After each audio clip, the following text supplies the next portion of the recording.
Oh, I wish I was there. With Super Nintendo World being a huge hit at Universal Studios Japan and more recently Universal Studios Hollywood, one can't help but ask, when will Pokémon be joining the party? While there have been no official announcements for land developments, Pokémon has actually made its way into these theme parks, at least in the Japanese ones. Now, Super Nintendo World making its way to the US only made sense, as it also ties in with the release of Illumination's Super Mario Bros. Movie. Pokémon has always been a different beast, having this sort of three-way ownership between Game Freak, Creatures Inc. and Nintendo, ultimately being controlled by the Pokémon Company International. So it's always a wild card as to whether or not Pikachu will join Mario on any given venture. But in Universal Studios Japan, they're currently together in the No Limits Parade. Honestly, I just felt like discussing this because weirdly I've only seen it brought up in the theme park circles and not so much in the Pokemon fan communities. Also, might as well throw in some predictions for the future. So a while ago, the Pokemon Company had actually publicly announced that they would be partnering with Universal Studios for something. And so what that something seemed to be is an integration like this. There are no solid announcements as to whether it'll get the same treatment as Mario with a themed land and rides, but guests can already see a Pokemon themed float as part of the No Limits Parade.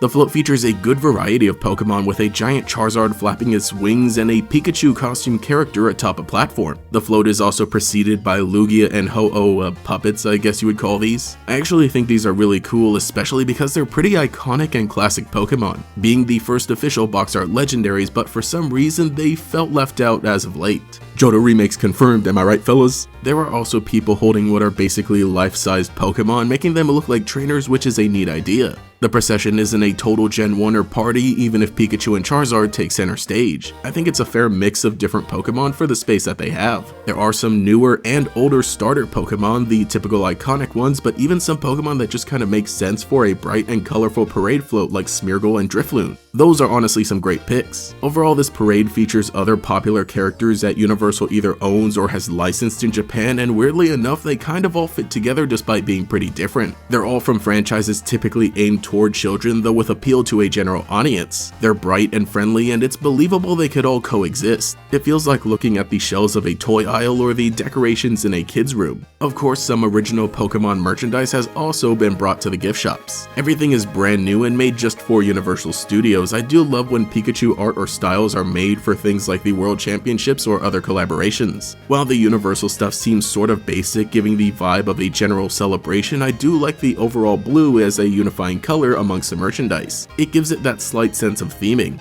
The actual different types of merch are pretty basic. Of course, I think the main thing is going to be the Pikachu plush to go along with all the others that you would have. And what would a theme park be without some fun food? At little stands, you're able to purchase a vanilla Squirtle churro that has a wave pattern of icing, a Pikachu pizza bun that cleverly incorporates the red and yellow colors, and a melon soda in a Bulbasaur souvenir cup. Very simple ideas that are executed very nicely. The Pikachu bun seems the most elaborate, but the Bulbasaur souvenir cup really makes me want to go. In the end, I think this is a pretty cool idea for being integrated into the theme park. Again, there's no word as to whether there will be a large-scale long-term attraction built, but I wouldn't put it out of the possibilities. Though it is worth noting that Universal Japan pretty frequently has limited time collaborations with other popular Japanese properties. Like basically every big anime has had some kind of event there at some point in time. Oh, and also Monster Hunter, which I am extremely jealous of. Seeing the footage of some of these is just like mind-boggling. I would love if we got any of these. While Universal as a whole is an American-based company and there are theme parks in California and Florida, these promotions have never made their way outside of Japan. And because of that, I'm hesitant to predict that Pokemon would do the same. I mean, Pokemon does even have their own entertainment-based experiences like Pokemon Centers and Pokemon Cafe, but those have never made it outside of Japan either. Aside from Pokemon Center pop-ups for the World Championship events or other things that are sometimes tangentially related. Like when it comes to Pokemon coming to Universal Studios internationally, it's really a toss-up.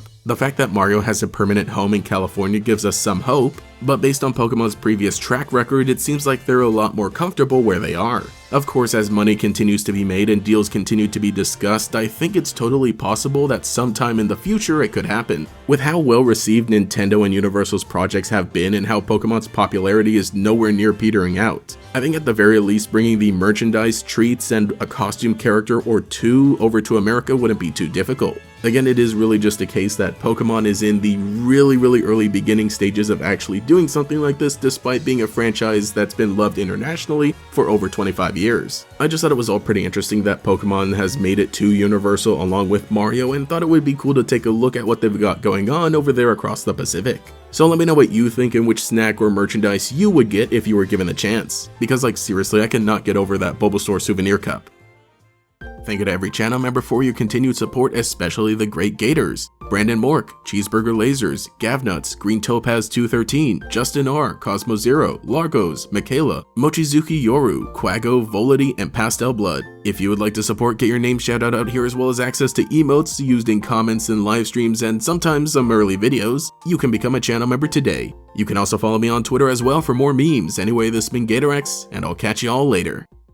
ユニバーサルクールジャパン 知ってる USJ でスパイになれるドキドキ暗号もアクションも大迫力スパイファミリー挑めオージャー家との極秘ミッション